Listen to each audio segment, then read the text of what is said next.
Всем привет, с вами я, Аня Киска, и сегодня я ночью.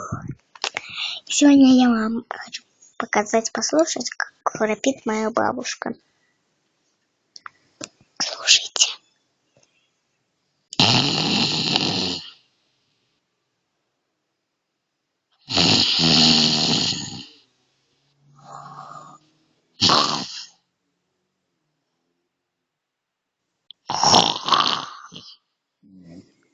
Вот видите? Ну, также ставьте лайки. Можно вверх ставить лайк, но вниз не желаю. И также пишите комменты.